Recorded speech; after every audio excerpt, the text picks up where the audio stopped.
Yeah. Whatever. Yeah, I did address it to her, so like, we sent two business days from day and order such.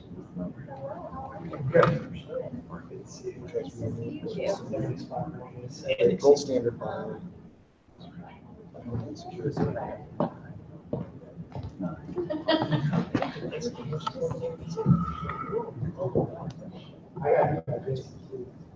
Yes.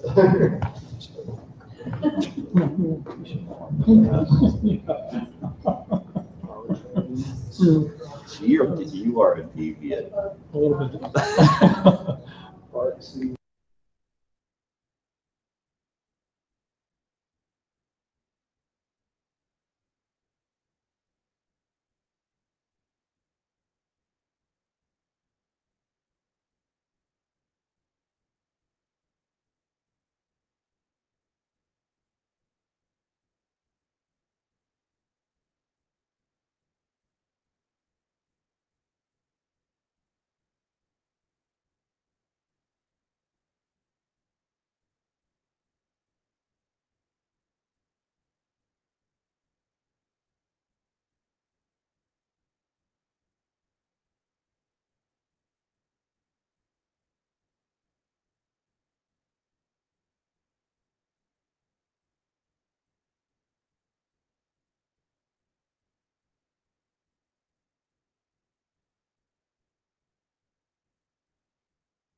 Good evening and welcome to our second Community Safety Forum. My name is Mike Dahl, I'm the superintendent. You may recognize my voice from our last call from Kansas School. Much to the leadership of Kansas School. So our goal tonight is this. We asked folks to submit questions online, that maybe some questions that they had about our safety and security in the schools. We only had 8 questions submitted online, which I don't know if that's a good thing or a bad thing. So what I did was I took some of the questions from last year's safety forum and added those in. And so the goal tonight is for a panel, so I'm going to introduce everyone on the panel, to kind of go through some of the things that we do to keep our students and staff safe here in the school district. We are not going to have an open mic tonight. However, when the program is complete, if you hang out, you can ask the Board of Education or any of those questions. Before I begin, my Board of Education members, raise your hand. I appreciate you guys being here. Also, Glenn Broska, Mayor Broska, I appreciate your support and you being here. Thanks, Glenn. And so, starting our panel up here, going from your left to right, Chief Ryan Souls is our fire chief. Then we have Travis Thompson. Travis represents the insurance industry, and he actually insures both the school district and the city of Streetsboro. So welcome, Travis. Then we have Chief Powers, who's our police chief.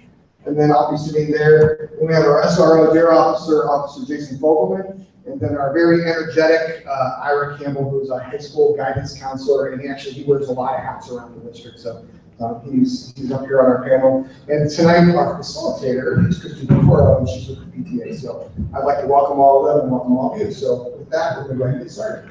Thank you, Mr. Delmore. Our first category of questions is under mental health and counseling. The first question, how has the mental health of our students and families been addressed? So there's a lot. I'll try to keep a lot of this somewhat brief, although it's a topic I enjoy talking about.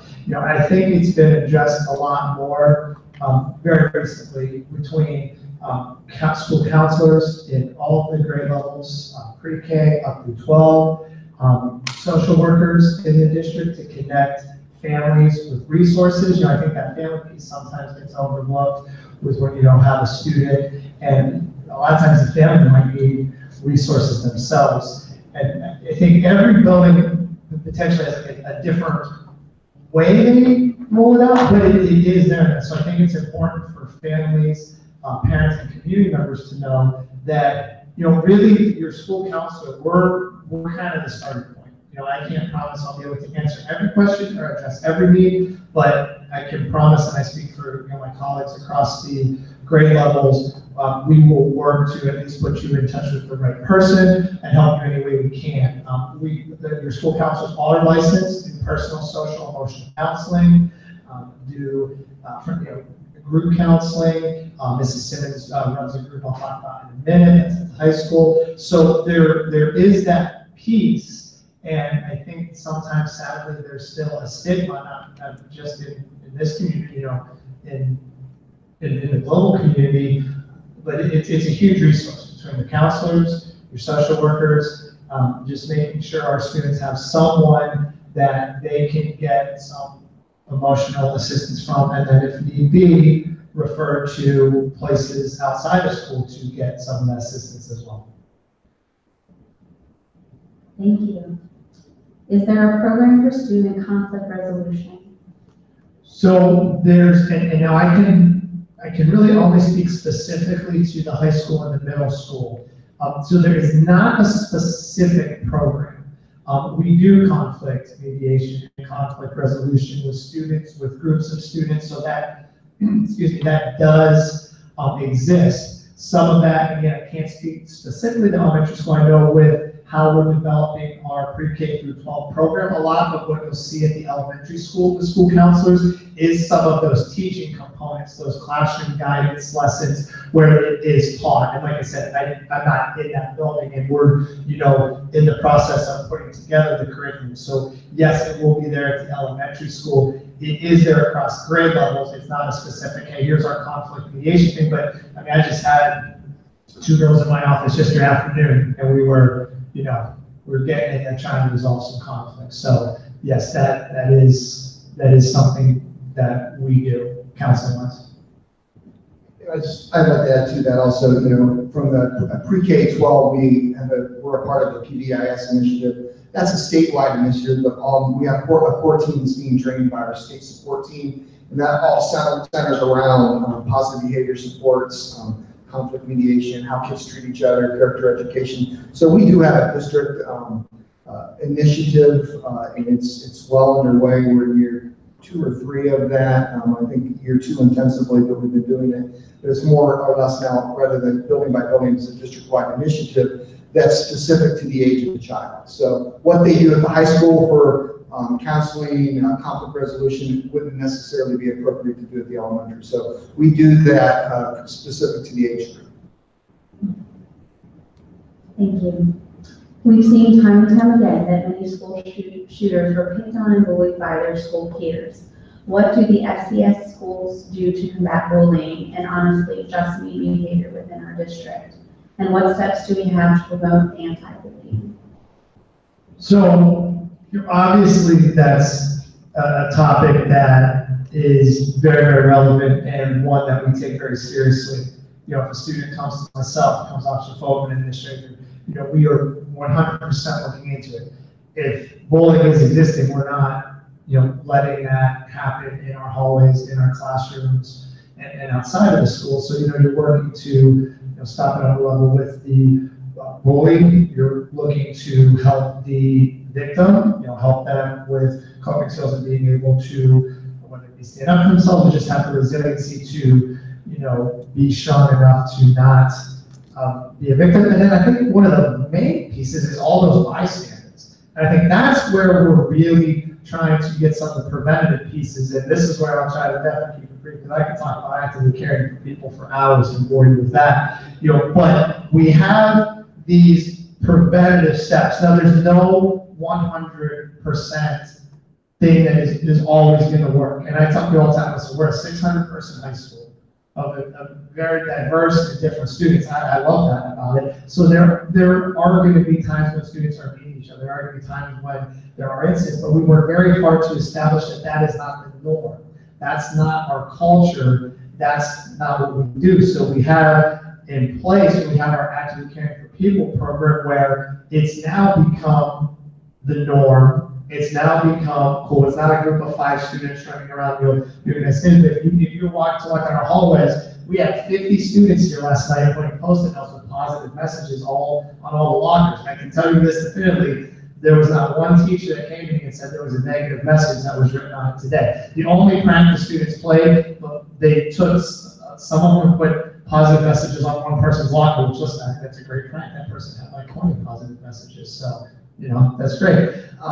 But you know, those little things, I know, like, so I'm not trying to say that putting post-it notes just makes everything, you know, rainbows and it's a perfect place. But we've been able now, because we've been dedicated to this, to establish this is what we do. I've seen firsthand students in the cafeteria the first week, a group of juniors who we would probably classify as the cool table, invite a freshman who was sitting by themselves with them, to sit with them, and that kid's been sitting there the entire school year. I mean, that's amazing. You know, we have students inviting students who might be ones who are typically on the outs, and that's what our students have taken upon themselves to by creating that culture. Mrs. Simmons runs a program called Rocks Ruling Our Experience, which is, it's a research-based, it's a group for teenage girls. It's very, very structured. I think she had to go through training for it. Mrs. Holsap went through as well. She's doing it at the middle school. That has helped empower our young ladies in our building with self-esteem. They talk about positive body image. They talk about relationships and dating. They talk about, you know, how to be assertive and how to interact with each other, and that's been phenomenal. So I don't want you to sit here and think that I'm saying that everything is perfect, but please know that our administration has, you know, been willing to let us in the high school run with it. Actively Caring for People is starting to spread to the other buildings, which I think is huge. You know, many of you saw the bingo stuff, and frankly, if 5 kids did the bingo, at the very least, the message is out there about being kind and how we treat people. And that's kind of the first step that really, you know, this is what we do. And with Actively Caring for People or Rocks or any of those activities we have, everyone's a part of it. You know, we talk about active caring for people, it's not a club, everyone's in it. 50 people came to the club meeting, which is great, but everyone's in it, from athletes to musicians to kids who are in art to kids who don't do anything to kids who probably make bad choices outside of school, but they're a part of it here, and we're working with them in that way. So those are some of the efforts. And Mr. Donald mentioned the PBIS, that's another one that is in all the buildings with the incentives for positive behavior for the students. We got some killer t-shirts coming. Mr. Newton can tell you about those after this if you want to hear about those. Thanks, Aaron. I'd like to just add to that. You heard Ira talk about the Board of Education invested in additional counselors and a social worker this year. We also wrote a grant and received a second caseworker, social worker through Children's Advantage. So the district now has 2 elementary counselors that serve both SES and DEPR. We have a counselor at the middle school, and we have 2 counselors at the high school, and we have 1 full-time case manager who's here tonight, a social worker, and then we also have a part-time through Children's Advantage. And all that, this is new, so we're in the process of developing a comprehensive pre-K to 12 mental health counseling program. And the benefit of that is we all know that when there's been acts of violence in schools, bullying, repeated bullying, a lot of that starts with mental health. And I believe, and I don't want to get on a soapbox, I believe our society and our government has ignored that. So our Board of Education, we all know we have a levy on the ballot. We all know we're asking for a lot of money. And in spite of that, our Board of Education said, yes, we're going to take the mental health of our kids seriously. So it's an evolving program. I would be remiss if I would be not truthful if I told you it's ready to go and it's functioning. It's growing as it goes. Joe Petrarca, our Director of Student Services, is meeting with them frequently, but we're excited about it. I heard a story, I was going to tell one quick story. It's really, I heard of a group of sophomores at the high school. There was a new young lady that moved in a couple weeks ago, and she was sitting by herself at a table, and a group of sophomore girls got up and went over and sat down with her, and it was her first day, and now they're all great friends. This is the results of what has been happening in all of our buildings, especially here at the high school, and we're replicating a lot of that now in the elementaries. Do we have bullying? Yes, bullying occurs. A lot of times people confuse bullying with rough play, with a kid walking up and hitting someone. We encourage kids, we're teaching kids to be resilient, to stand up for yourself, but we also are teaching kids and our parents too that you have to report these things so that we can handle them. It's evolving. I'm not going to sit up here and tell you that we don't have bullying in this district, that we don't have problems, but we are trying to address that, and I'm very excited about our counseling program that's addressing that. Thank you, gentlemen. Our next category of questions falls under ALICE training. How has the Streetsboro Fire and Police Department supported the school's district in safety planning and preparation?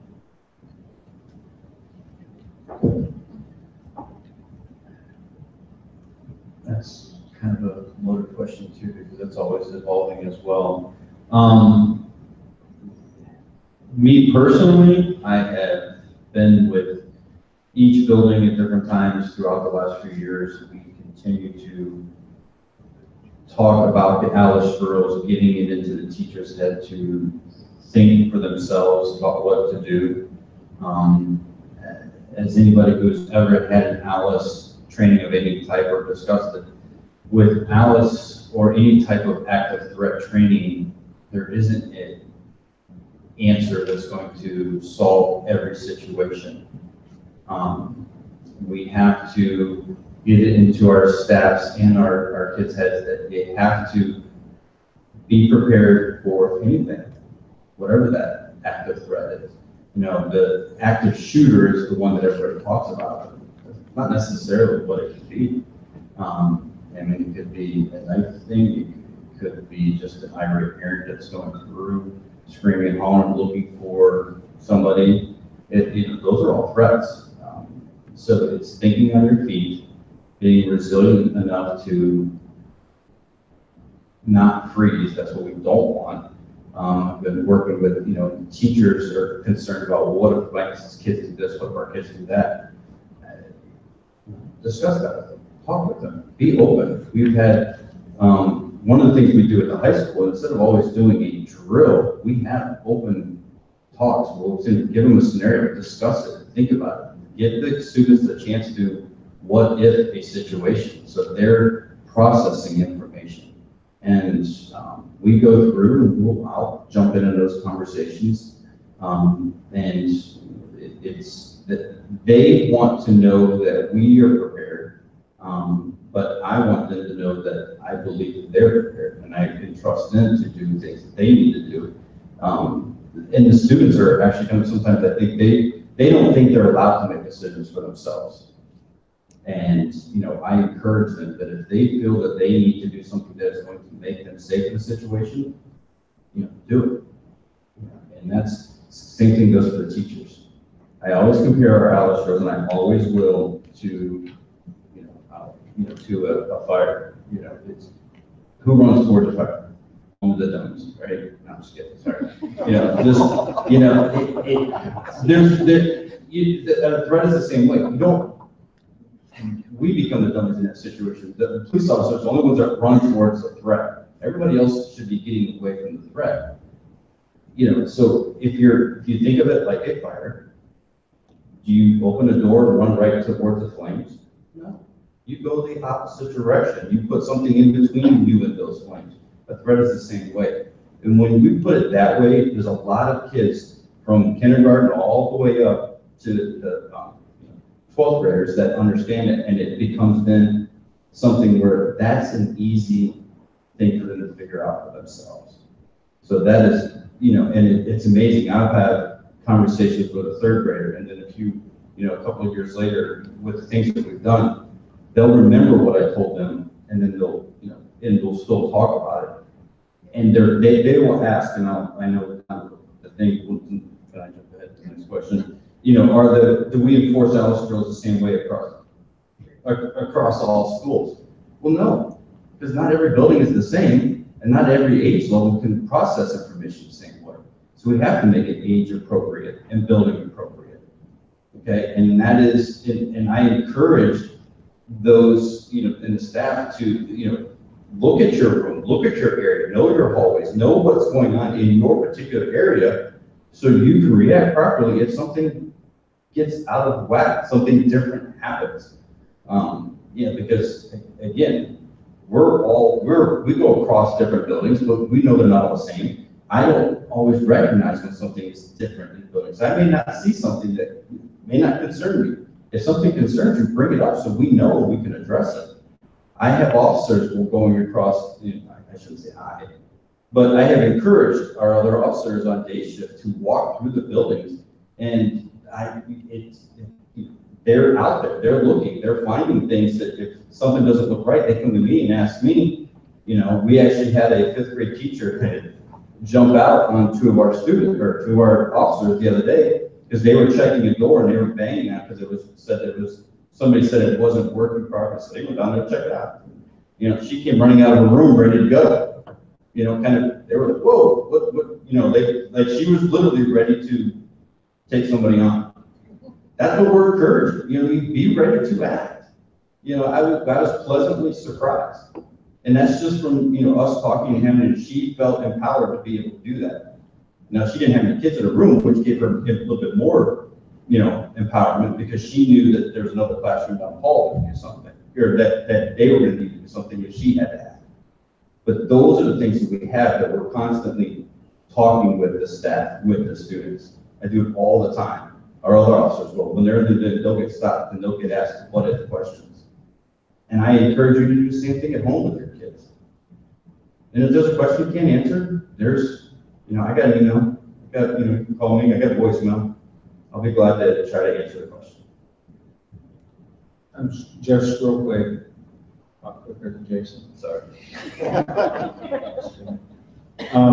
When it goes back to the planning, the safety planning, just so you know that Jason does sit on a safety committee within the school to discuss the safety planning, any changes to the school safety plan, that's all discussed. Jason's aware of all that, as well as any significant changes. Mike will get in touch with me, we'll sit down and discuss that as well. So we're very involved in the planning and the preparation part of the safety plan and any changes or anything that they're doing, including planning drills and everything else that we're doing with the schools as far as preparation and the safety plan, so.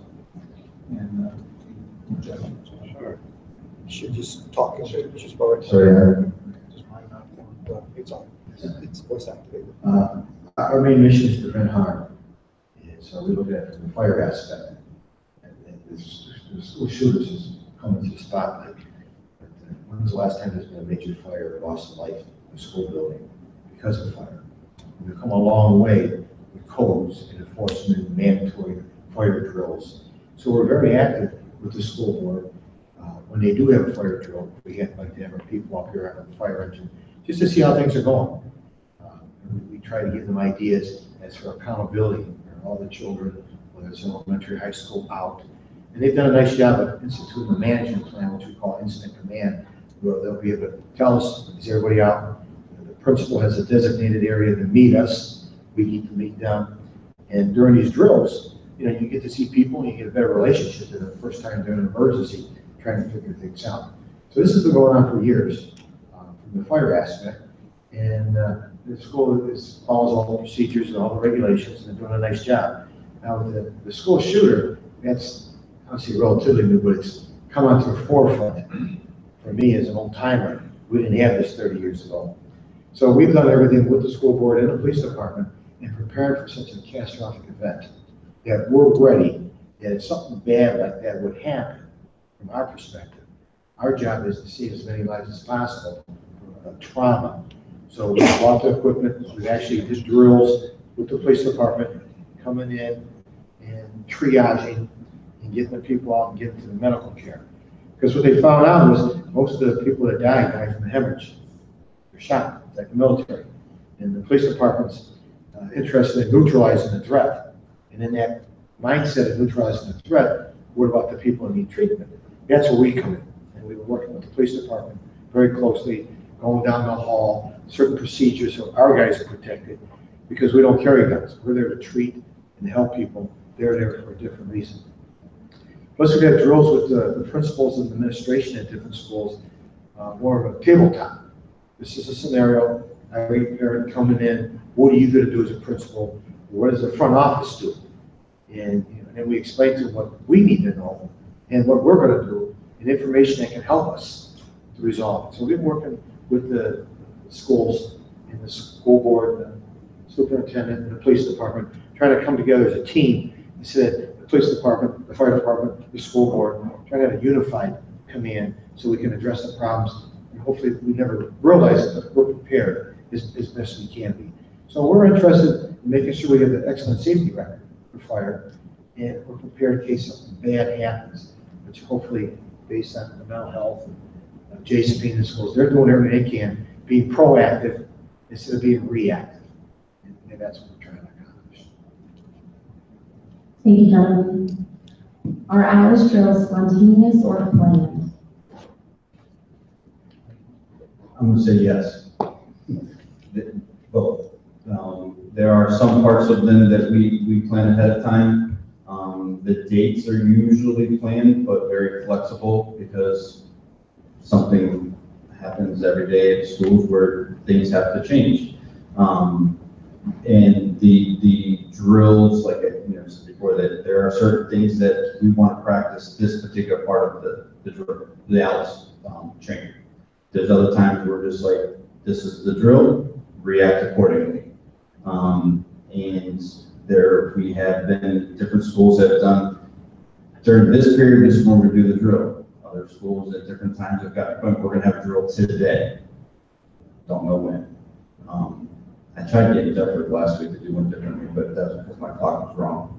That came at the wrong time. So, but no, it's one of those things where you have to somewhat plan it because it's school. You can't just do everything spontaneously here because that would totally disrupt everything. But you try to make the situation as spontaneous as possible with the planning in there so we can observe and see what do we need to change, what do we need to maybe make quicker. Sometimes we're doing these things, we find out that the kids have better ideas than what the adults do. And it's like, oh, well, we'll take that from one school to the other, one classroom to the other. So the overall answer is yes, they're spontaneous and Thank you. Our bus driver is also provided with ALICE training. And what is the protocol for an active shooter or serious situation when transportation is involved? every employee in the district has been trained at some point or another in house. But every year, new employees go through a quick training with me. Specific Alice on a bus, no, because it doesn't quite go that way. We have been discussing creating and going over a type of active threat training for bus drivers. I have been through with the Ohio School Resource Officer Association and training that allows me to have the ability to do that. And there are things that a bus driver can do that only a bus driver can be able to do with the bus that you can't do in other buildings. That's why Alice is slightly different, but we are in the process of coming up with something that's going to work for our drivers. Thank you. The next category of questions falls under community/parents. Please address parent involvement and their role in the response. What are the top 3 things we can do at home to contribute to safer schools? What can we do as a community outside the safety measures that the school performs to help keep our kids safe? What are our responsibilities as parents in the event of a secure situation? Where can I find information about the protocol for parents? So I'll address the first one about what your parents do. The biggest thing that I see, and that we see a lot in the high school, is talk to your students. And now, I have 3 daughters who are all in the district. My oldest one's in the middle school, which is giving me great anxiety right now. And then I have 2 who are going to be at the middle school next year. So they're already starting to push away from me. And that's fine, and so, and why I bring up my kids is I'm by no means an expert. And those of you who know me well, those of you who saw me coach youth softball with them know I am far from perfect. And I screw them up all the time. But what I do see a lot with high school students and teenagers is they still really, really, really want their parents to show an interest and to talk to them. Now, the tricky part as a parent is they show it in really messed up ways by saying things like, get out of my life, I don't want to talk to you, how was school, fun, what you do, nothing, I love him, whatever. So they say those things, and again, I'm having those said to me now, and it's driving me crazy. And my first instinct after swearing is to say, fine, I'm not going to talk to you. But I try to, when I come out of my own initial head with my kids, because trust me, I have seen it personally with teenagers who I know they're not nice to their parents, but what they are expressing, whether it be non-verbally or I've had many students actually come, they want their parents to talk to them and show interest. And now, again, so all those times that a parent is talking to them, showing interest, that it seems like they're pushing away, when the chips are down and there's something serious going on, they're much exponentially more likely to open up and share. So the number one I see is just talk to your kids, be involved in their life, even though I get it can be very difficult the older they get. And when they're high school students, it seems like they don't want to. A lot of times that's when they really do need it the most, because they are dealing with a lot of stuff. Even if you can't see it, I got a quote on my wall, everybody knows fighting about it, we know nothing about it. They are, even a kid who seems the most well-adjusted or everything seems fine, there's stuff going on, and if not necessarily with them, there's something going on with a friend, there's something they've seen, there's something they've heard, there's something they witnessed. So it says 3 things. I kind of said 1, but I talked a lot about a lot of things. So just talk to them and be involved in their life. And this kind of goes to what other responsibilities other than just, violence and physical safety. I mean, like, their phones are their world, and that's fine, but don't be, I mean, that's within bounds for you as a parent to, talk to them about, monitor, look at, because, those phones, I mean, that's like, you can do anything on them. That's like all the time, just being on the phone, unsupervised, so. Be engaged. That's one of the biggest things. You know what they're doing, know what's going on, know their passwords, know how many accounts they have and where they have those accounts when we're talking about social media. They'll have 2 lives. They'll have the life you see every day, and then they'll have their online life. Know what they are doing there. Ask them. Be a snoop. They're your kids. That's your phone, not theirs. Take it. And if you want to see a teenager go crazy, take their phone away from them for 1 minute. All right? But make them get off of it for a little while. And then be careful how young they're starting, too. I mean, we are a very engaged electronically society now. My 3-year-old knows how to operate the iPad. He knows how to change all my wife's apps on her phone. I didn't teach him that, though. But you just limit it. Be engaged, know what's going on, ask questions. And like I said, they're probably not going to answer all of them, but if you're snooping and doing what you're allowed to do as a parent, you'll ask those right questions and they'll realize you're paying attention, which is, they kind of do want it. They may say they don't, but they do. They do. And there's one other place that you need to look at on a regular basis. That's their rooms. Go into the rooms when they're not there. Look around. Look for things that just doesn't make sense to you. And, investigate. You find something there and you're not sure exactly what it is, Google can help. I'm going to jump in here just real quick. A couple of these parts, Ira and Jason did a lot on it, but to add, the other thing I wanted to add to the first one, the things that you can do at home to contribute to safer schools. They talk about talking to your kids, but I would add to that is don't shelter them from these incidents that happen, especially ones nationwide when they're on the news. Sit and talk to them during the incident while you're watching this. Make sure they understand it, and not just the high school kids, but younger ones can handle this. And sometimes we don't give our kids enough credit that they can handle this if we talk to them like adults.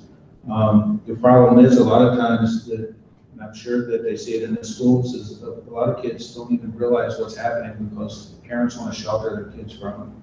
So they need to understand that this is, parents try to keep them safe, but life's not always safe out there, and they need to know that up front. Me being a police officer, my kids have known what I do from the day they could understand it. I didn't shelter them from the things I see and the things I run into at work, and my kids have, I think for the most part, they're they get it. So that would be the first thing, is just don't shelter the kids and talk to them. And number 2, probably the last part of this was, what are my responsibilities as a parent in the event of a security situation? And I think I speak for all of us up here, is don't be part of the problem. And when I say that, the biggest problem we see, and Jason will tell you, is social media, and the rumors that hit social media. So when I say don't be part of the problem, be careful about spreading rumors or sharing things that you're not sure about just because you hear another parent or another person say it. Because we ran into that last year after the Florida incident. There were so many rumors being spread across social media, not just in our school system, but in all school systems. I was hearing it from chiefs and other places. We were all dealing with it. And there were a couple of so-called incidents at our school, but they really weren't. They were rumored. And come to find out, the things that were being said on social media just weren't true. It caused Jason a lot of work. It caused he and I to have some 11:30, 12 o'clock at night phone calls about what was happening. And pretty much everything that was being tossed around social media just was not true. which affects the kids that are being talked about on social media. It affects the families. So I think the point of it is social media is great in some situations. We've solved a lot of crime using our Facebook page. But in these situations where you have critical incidents, social media is really dangerous and a really difficult situation to manage. And so I would ask you as parents to just make sure that you understand that, on those applications and on social media when these situations happen. Get your information from the sources, being the police department or the school system. And otherwise, try not to spread things that you're not sure about. That's the two things I would add to this part of the conversation, but to me, those are probably the two most important things. And I'd just like to add a couple things too from my perspective. I see this code of silence that's present with our teenagers and our kids. And if you look at a lot of the major school incidents around the nation, someone usually knew about it before it happened and they didn't tell. We have an anonymous reporting system. We have a Safe Schools Helpline. It's on our webpage, it's hanging in our schools. Kids, adults, anyone can call and make it a completely anonymous report if they think, they know, they see something. So I would encourage your kids, and I would encourage you as adults, if you hear something and your spidey sense is going off thinking this isn't right, then you need to tell us about it. Because the last thing we want to have happen is that you think something's going on, you get involved, and then something happens. So I would rather have you call, I'd rather have you report and have nothing come of it than not to do anything and have something happen. So remember those things are out there. And encourage your kids to break that code of silence. And then one last thing, and I don't want to necessarily harp on this too, is that we live in a society where people, it's legal and it's a constitutional right for people to own firearms. And when you own a firearm, your kids don't own a firearm. And it's our responsibility as adults to be responsible with that firearm and make sure that firearm is locked and appropriately secured away from your kids. And too many times we see where that's not happened. And now we all also know that if anyone that wants to do harm and get a hold of a weapon, they're going to get a hold of one. But let's not make it easy. So if you own a firearm, then you need to make sure that it's properly secured.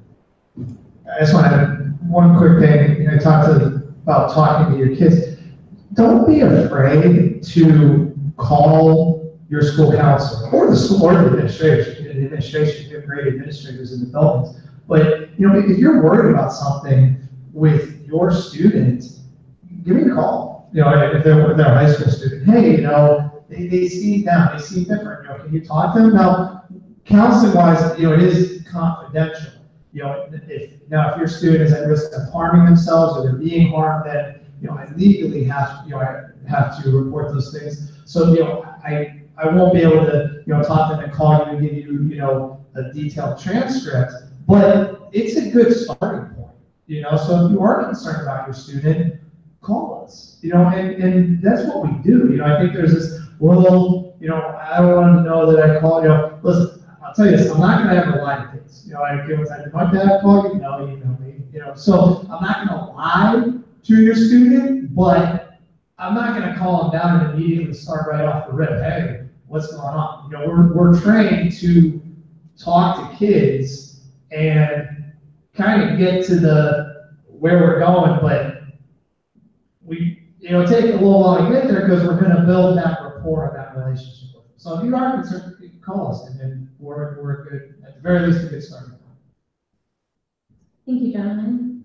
Our next group of questions will address the rundown of our current safety protocols in place. Mike, can you give us a rundown of the current safety protocols already in place? Here are some of the questions submitted that you can address. I've seen a lot of videos for products that will jam doors in the event of an emergency. Barracuda, Barricade, Nightlock. Do we have these? Does the district think these are valuable? Why or why not?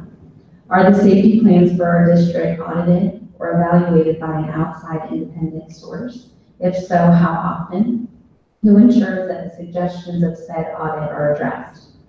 In the Streetsboro district, when a principal, teacher, coach, janitor, etc. either quits or gets let go, how does the district handle rekeying the building that they have access to? Okay, so before I give a rundown of all of our current safety protocols in place, I'll answer each one of these questions real quickly. As far as a barricade device, we are going to be working with our fire department because there are rules in place about barricading doors. But we are investigating a product called the Bolo Stick. You can Google that, but it is one type of a barricade device. The board has authorized me to move forward with investigating that, and our goal will be to implement some sort of barricade device within our entire district throughout this next school year. Obviously, there's a cost involved, so we have to be prudent of our finances, and we'll do it in stages, but we are investigating that. I don't really want to say any more than that because, again, I'm going to talk about this in a minute. When you tell everyone what you're doing for security purposes, then that also then gives an unfair advantage or maybe an advantage to someone that might want to do harm. But someone, they asked the question, so yes, we are looking at those devices. We've got a couple that we really like, but I need to work with Chief Ryan Holes, also Mr. Grimm, who's on the fire department, to make sure that we meet code when we do that. So that's that first question. Second question, are the safety plans audited? Yes, and I'm going to get more into that in a minute, but the safety plans, and I'll talk about that in a second,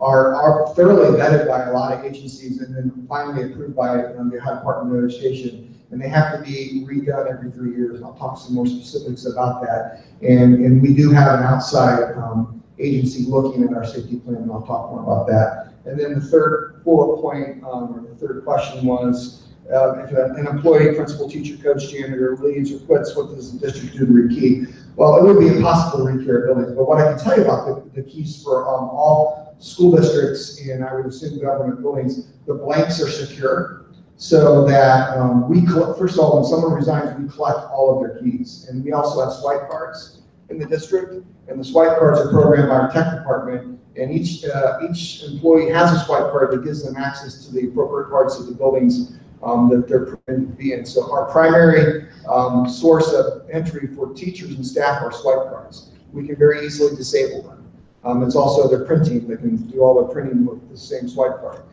As far as keys go, we are fortunate, thank you to all of you, to have rebuilt our entire district except Deptford, and we're actually in the process of rekeying Deptford. And what that's done is it's brought our keying up to, I would say, state-of-the-art standards. It's not the old keys. And these new keys cannot be replicated. If you took it to a hardware store, you took it to Lowe's, they're going to look at it and say, we don't have these blanks. It's illegal for us to even cut a key. So that's how we secure that. So when somebody leaves, somebody retires, somebody's terminated, unfortunately terminated, we collect those keys and we account for those. And you can't just take a key and go have it redone in Lowe's. It's actually illegal. So that's, and we spent money to do that at Deptford. It's in the process of being done too. So our keying across the entire district has been upgraded.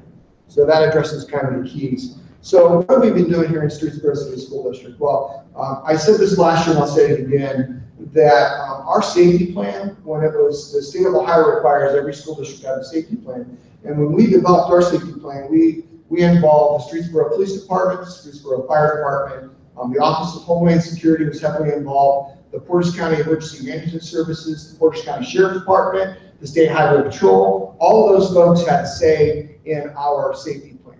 And when it was finally submitted and approved, it is now uploaded in a secure portal through the state of Ohio. All school districts have to do that. And we have to do that, plan, we have to redo that plan every 3 years.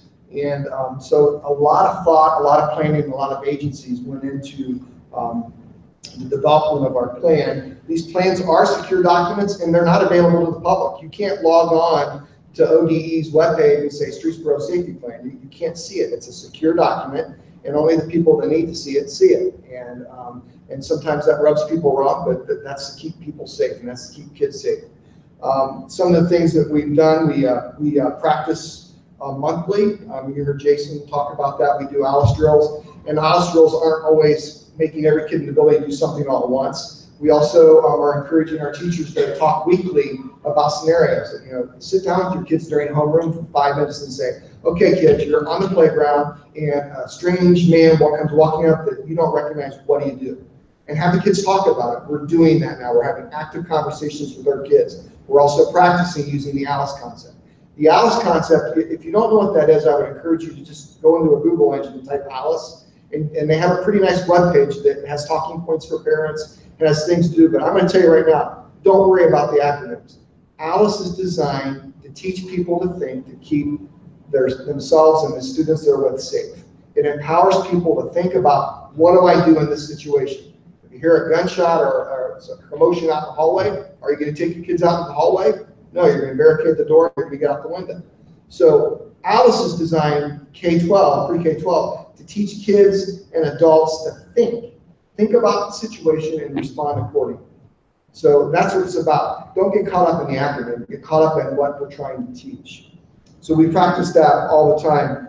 You heard, I think Chief Reinholz talk about a tabletop. The state of Ohio requires us to do over a 3-year period 3 different types of drills. A functional, which would be like a fire drill, which we do several times a year. A tabletop, which Chief Reinholz described, where we had all safety forces come to a conference room in each building.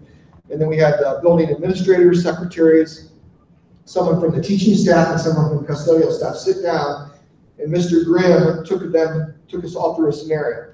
Okay, this just happened, what do you do? And every person from the city safety forces, the city parks or the city services that like block off roads, fire department, police department, Portage County Emergency Management, we all told our parts, and it was powerful. I walked into these tabletop drills thinking, oh man, my staff, we know exactly what to do. And I walked out thinking, we got to keep practicing it, because people didn't respond the way I thought they would respond. It's because we're human.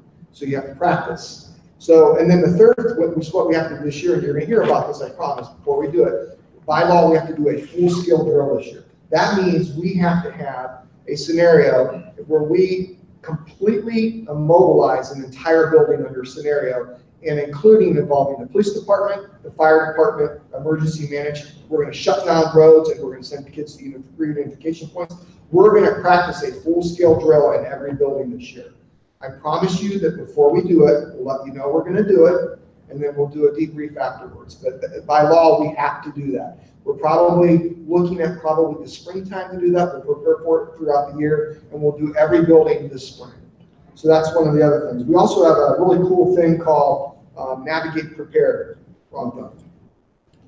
Navigate Prepared is an app that is available to all of our staff members. It's on their available for free on their smartphone. And what it is really nice is that if you're in an emergency situation and you don't know what to do, you can open up an app and it has flip charts available for you to know exactly what to do in any given situation. I'm hoping that people don't have to open up an app to know, if I hear something out in the hallway, what do I do? Because again, we're trying to teach people to think. But what's really cool about this app is if we have a situation, it tracks kids by period. So if I'm in my 5th period geometry class and we have a situation and we have to evacuate the building, I can take live attendance on this phone, and it goes back to a central location so that I know where every kid and every staff member is at all times. So it's there's a tool on it that staff members can activate an alarm. If they see someone that doesn't belong trying to get inside a door, or maybe they see smoke coming out of the boiler room door, they can actually activate an alarm on their phone that activates the entire district.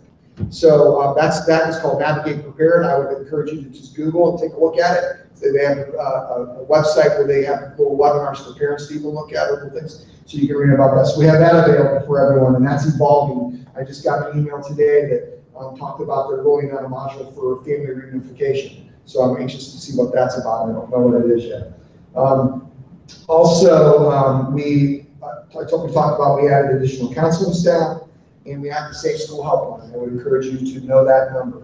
As far as, thankfully, we just rebuilt all of our buildings in the district. I'm not going to tell you everything that we did in the buildings, but I can tell you we spent significant, I'll say that again, significant dollars within our project to put safety features in these buildings that I'm not going to ever tell you about, but they're pretty awesome. Because if I told you about it, then that gives you an advantage. But we've done that. Some of the ones I will tell you about that we rolled out this fall, our visitor management system.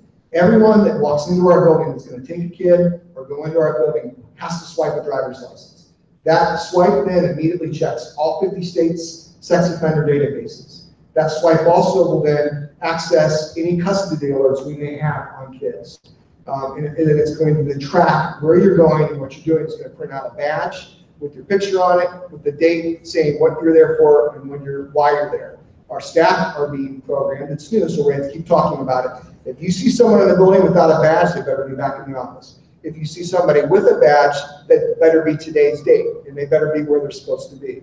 If you're checking out a kid, if you don't have your driver's license, you're not taking your kid, period. We're going to enforce this. Also, one of the things that's really cool is, so the first time you go in and you swipe, it takes your picture. It'll print out a badge if you need one, because you don't always need the badge. Then it'll give you the option of sending a pass to your smartphone. So then the next time you come in, as soon as you're within about 100 feet of the building, a screen will pop up on your phone and say, welcome to Streetsboro High School. And then you touch it and it'll bring up your barcode, and then you can just scan that as you enter in. And then that coordinates then with the visitor management system. It's a really cool system. We're in our beginning stages, but we're tracking our visitors. We're checking our visitors now. It's something that we've never done. Every door in every building is locked now. Teachers can't unlock a door and leave it unlocked. They lock. The door closes, it locks. I believe we have board policy on that as well. So every door is locked from now on. We have locked down vestibules in the buildings. You can't just walk into the building anymore. And if you do, I want you to call me. If you ever walk in a door without being checked, I want you to call me and tell me where it was and when you did it. That's a problem. So we have locked down vestibules in every building. We have, unfortunately, emergency egress in every classroom in the district now. Every window in the new buildings was custom designed to open easily for people to get out of the pool. It doesn't matter the size of the person, you can get out these windows now. So again, think about it in a situation where you don't necessarily want someone going out a door, you can barricade and you can get out a window because they open up and any one of us in this room can go out. So we are, unfortunately, it was because we built in buildings, we were able to do that. Like Jason said, we're designing a crisis kind of response training for our bus drivers, because that's something that people have been talking about, and also ALICE training. So in this next portion, I want to talk about is, in addition to all these improvements, in order to ensure the safety of our staff and students, over the last 3 years in this district, with the help of the Department of Homeland Security, the Streetsboro Police Department, Darren, the fire department, and we've contracted also with a private security consulting agency. We have developed and implemented a proactive response team in the district of non-teaching staff. And this proactive response team is designed to aid in the security of our schools in the district. The security consulting firm that we've hired has developed and selected individuals within the school district, the non-teaching staff through that, to be a part of this proactive response team, to properly respond and aid first responders in the event of crisis. This team that I'm talking about, this proactive response team, has been carefully selected and been trained over the past several months to prepare for a safe start to the school year. This highly trained team will receive year-round training every month in critical skill development training to include elements of crisis response, critical first aid, firearms training, crisis management, and communication with first responders, and much more. It's to be noted that the firearms training portion of this that this team has received has been instructed by professionals and that are subject matter experts. The training this team and the members have gone through and have been completed, this team has completed, has been tested by the professional standards of law enforcement, training and qualification. This team has passed an FBI firearms training course, and this team has also passed all military firearms qualification courses. After successfully completing all these courses that are tailored to address threatening situations, the staff's proactive response team, chosen by the Board of Education, is going to serve as that first line of defense in the event that we have a crisis in the schools until our first responders can get to the scene. This team is going to practice monthly. This team is highly trained, and this team is a non-teaching staff, and this team under Ohio law is anonymous. We're not telling anyone who they are. It's important to note that our program that we developed has been identified as a gold standard in the state of Ohio. And because of the training by the Office of Homeland Security told us they reviewed it, they reviewed everything that they've done, and they looked at our training protocol from this point forward. And they have said that we are the gold standard. in the state of Ohio because our training far exceeds any training of any school district in the state of Ohio. And when we started this program 3 years ago, and we've been implementing it, we wanted to be the gold standard. Many districts around the state of Ohio, and this is not a judgment statement, but this is a boasting statement for what we've done. Many districts around the state of Ohio will participate in what's called a FASTER program. And it's the FASTER program, and I would encourage you to look it up, is designed to teach school personnel how to handle firearms and you do tactical training in school. And it's a one and done. They participate, they're done, and then they're certified. We didn't think that was enough. So we hired a private security firm to conduct that training. And then that training is going to continue every month, several hours a month, which includes first aid, crisis intervention, de-escalation techniques, first aid on how to apply a tourniquet, and this training is very intensive. So I wanted to tell you that's a very important part of what we're doing. This is the first time that this has been announced. We understand that this is a topic that that can be very controversial, but what I want to say is to anyone that's in the room, know that we're taking this seriously, know that we're not arming teachers, know that this program is not just about guns, but it's a comprehensive training program. And we have professionals that are handling this. Can I jump in? Yes. I just want to talk about a couple of things the police department's done over the last year or two since we had our last community forum. We brought in FLATC, which is a federal law enforcement training center out of Glencoe, Georgia.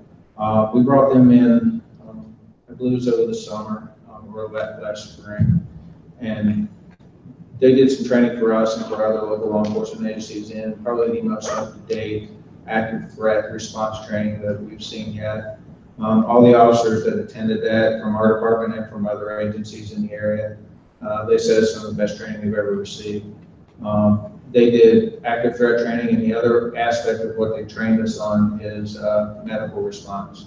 So our officers are receiving medical kits and getting trained on, we call it tactical medical response for both our officers and for civilians in cases where there's whether it's shootings or other stabbings or other trauma type situations.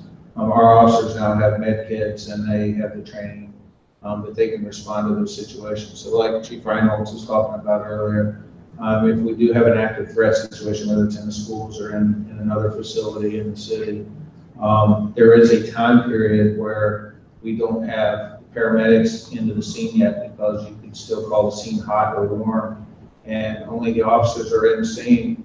But if we have the threat neutralized or isolated, our officers would be there, already there with some of the victims, and they can start medical first aid for those victims.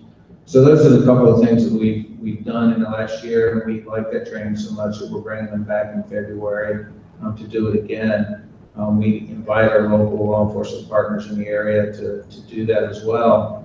And we've also been working with all the agencies in the county. Jason sits on a committee that we're trying to standardize our response to active threat situations within our county and even agencies outside our county.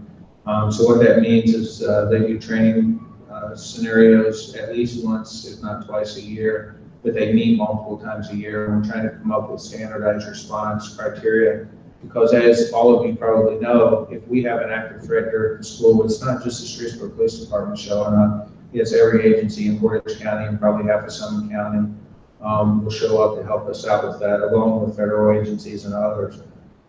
So we want to make sure we're all on the same page, because a lot of the incidents you hear about across the country, just last year in Florida, you heard a lot of confusion about what happened there because you had a sheriff's department, you had a local police department showing up, and one didn't know what the other was doing, and it caused some confusion and actually caused a problem in that situation about getting in quickly.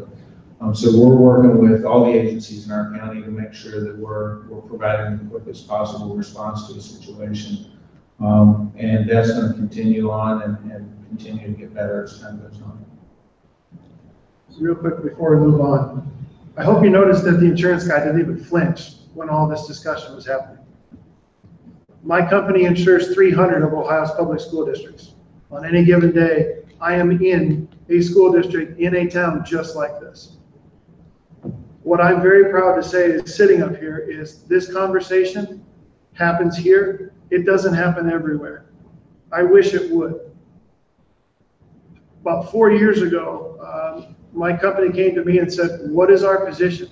We're starting to hear rumblings of school districts considering the addition of additional armed personnel outside of law enforcement within the public school ranks. Is this a good or a bad thing? I answered them very straight-faced, I don't know.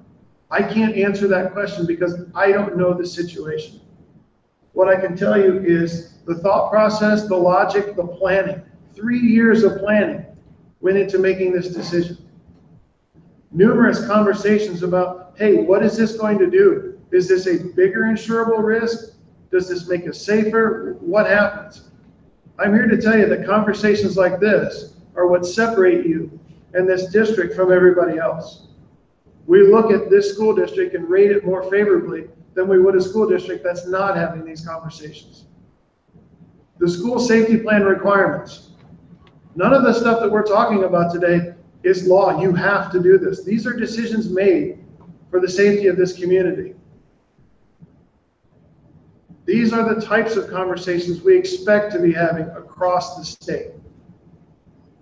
We look at this very favorably. This is one of our better performing schools, and we're very happy to be here and very happy that you're a customer of our program. Because at the end of the day, we're making the kids safer, the administration safer, the community safer.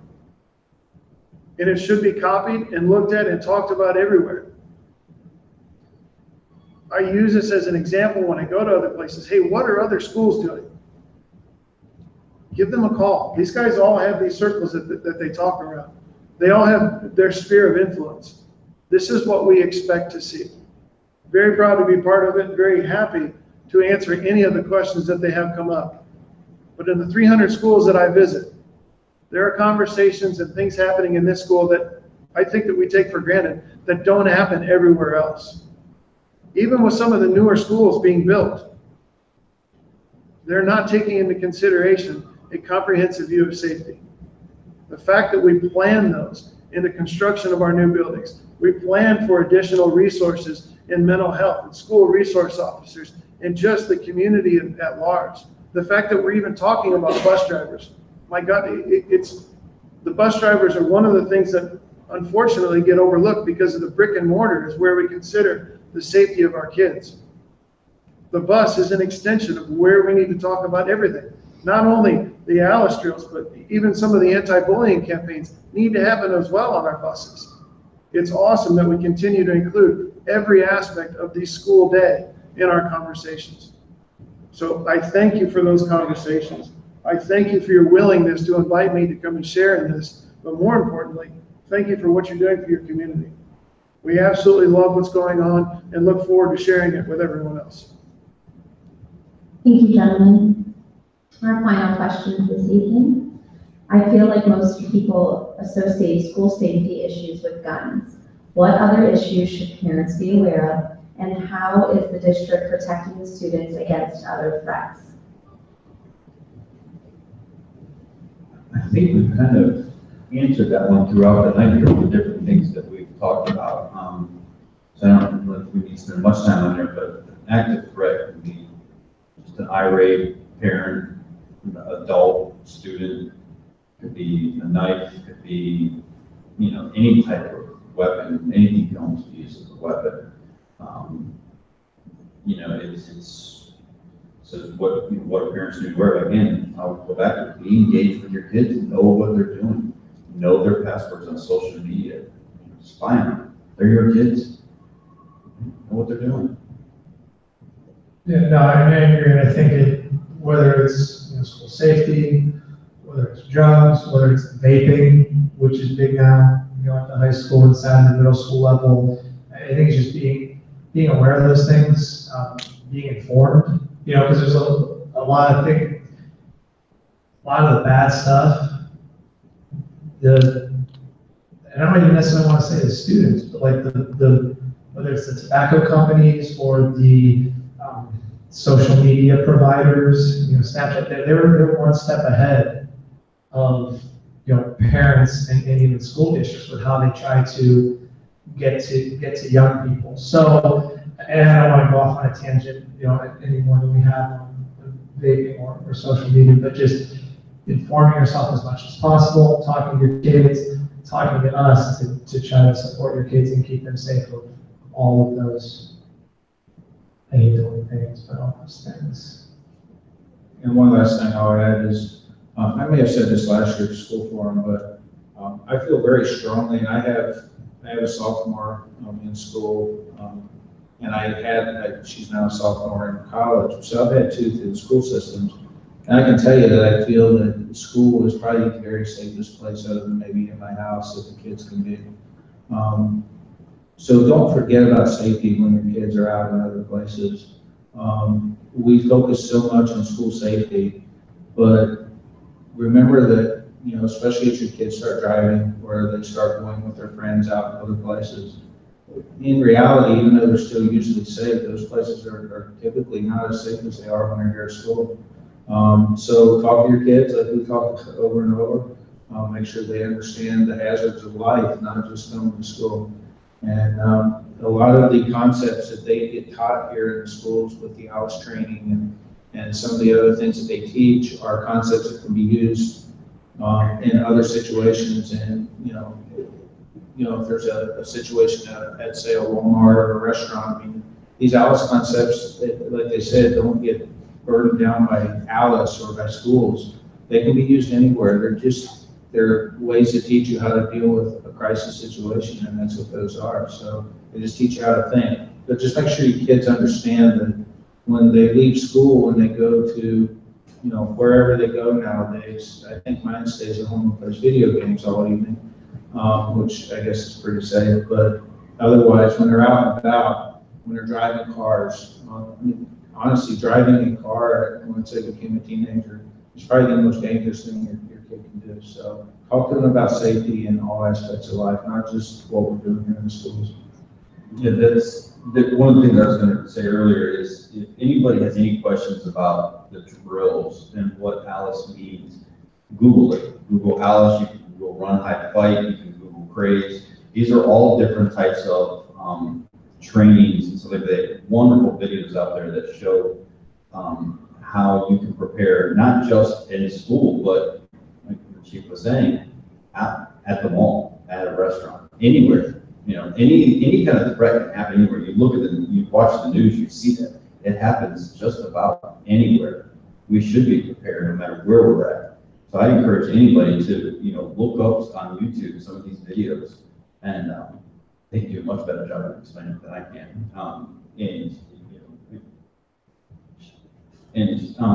So do that. That's how. So if you have any questions about, well, how do I talk to my kid about it, or if they have questions, if you watch some of those videos and stuff like that, you'll be prepared yourself, and you can, get yourself better prepared at home, when you're out and about at your place of business, wherever that is.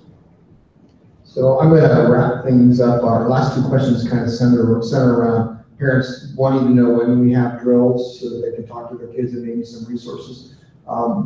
We talked today as an administrative team, actually this morning, we had our administrative meeting, and we're going to do a better job now of letting you know after we do a drill. So I know sometimes people get annoyed with blast calls and texts, but what we're going to start trying to do is I'll let you know every time we have a drill so that when your kid comes home, you can talk to them about it. And if you want to know about ALICE, what Jason just said, Google all those different things. There's a lot of good resources out there on the ALICE site, Run, Hide, Fight. Google all those, and those give you talking points to talk with your kids.